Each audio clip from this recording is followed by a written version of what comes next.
जितने group A, B और सी के रिजल्ट आते हैं उसमें ज़्यादातर हरियाणा के बाहर के बच्चों का चयन किया जाए लगातार। देखो, ये शुरू से आप जानते हो कि जो सरकार है और जो मुख्यमंत्री जी, इनका रिमोट कंट्रोल दिल्ली से चल रहा है, हरियाणा के बाहर से सरकार चलाई जा रही है। और ऐसे ही HPSC का चयन भी हरियाणा के बाहर से किया जा रहा है। हरियाणा के बच्चे तो डंकी रूट के माध्यम से पलायन कर रहे हैं और हरियाणा में ग्रुप ए, बी की, सी की नौकरियों का पलायन दूसरे प्रदेशों के अंदर। इसका सबसे दोबारा से परसों एक लिस्ट आई। हरियाणा पावर यूटिलिटीज HPU में असिस्टेंट इंजीनियर की भर्ती में 214 अभ्यर्थियों को डॉक्यूमेंट वेरिफिकेशन के लिए बुलाया गया है। इन 214 में से केवल 29 हरियाणा के। आप अंदाजा लगाएं, असिस्टेंट इंजीनियर की, अगर हरियाणा के बच्चे जो UPSC का क्लियर करते हैं, UPSC में सबसे रिजल्ट पूरे देश में हरियाणा का सबसे अच्छा है, वो हमारे खुद के HPSC जो के माध्यम से असिस्टेंट इंजीनियर में क्यों नहीं आ पा रहे। अभी आपने देखा सिविल जज में जो चयनित हुए 110, उसमें से 60 बाहर के। इरिगेशन महकमे में 49 में से 28 बाहर के, हरियाणा से बाहर के उम्मीदवार थे। SDO इलेक्ट्रिकल में 80 में से 78 बाहर के, केवल 2 ही हरियाणा के थे। और इसी तरीके से टेक्निकल एजुकेशन डिपार्टमेंट में लेक्चरर में 153 में से 106 बाहरी।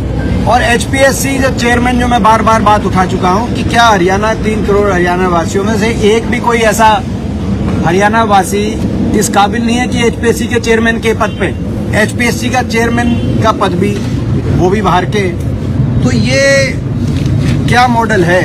ग्रुप A, B, C में हरियाणा के बच्चों का चयन क्यों नहीं किया जा रहा? और ये केवल यही, यहाँ तक ही सीमित नहीं रखूंगा इस बात को। एक साजिश के तहत हरियाणा वासियों का हक भी मारा जा रहा है और एक साजिश के तहत आरक्षण का लाभ जिन वर्गों को मिलता है उनके साथ भी धोखा किया जा रहा है। इसका भी उदाहरण आपने देखा इसी पिछले हफ्ते। असिस्टेंट प्रोफेसर इंग्लिश 613 में से कुल 151 अभ्यर्थियों का चयन हुआ, बाकी पद खाली नहीं रहे। DSC वर्ग के साथ कितना बड़ा अन्याय।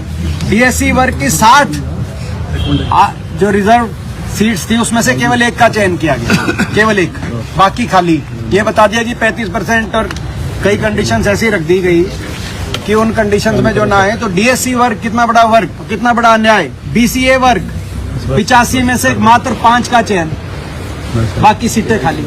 BCB वर्ग 36 में से केवल 3 का चयन, बाकी सीटें खाली। OSC वर्ग 60 में से केवल 2 का चयन, 58 सीटें खाली। तो हरियाणा वासियों का भी हक मारा जा रहा है और जिन वर्गों को आरक्षण का से लाभ मिलना चाहिए था, उन वर्गों के साथ भी बड़ा धोखा किया जा रहा है बैकडोर से। कितना नुकसान ये पहुंचा रही है सरकार, आप इसका अंदाजा लगाएं। तो ये एक प्रदेश की बात जो आपके माध्यम से हम उठा रहे हैं कि भाई ये सही नहीं है। केवल ग्रुप D की नौकरियों में केवल जगह मिल रही है हरियाणा वासियों को और लगातार ये धोखा हो रहा है। और जो अभी जो 3 दिन पहले जो ये पावर यूटिलिटी वाली जो आई कि भाई 214 डॉक्यूमेंट वेरिफिकेशन में केवल 29 हरियाणा के हैं, तो ये बड़ा गलत है। इसमें सरकार जिम्मेदार है और सरकार की नियत जिम्मेदार।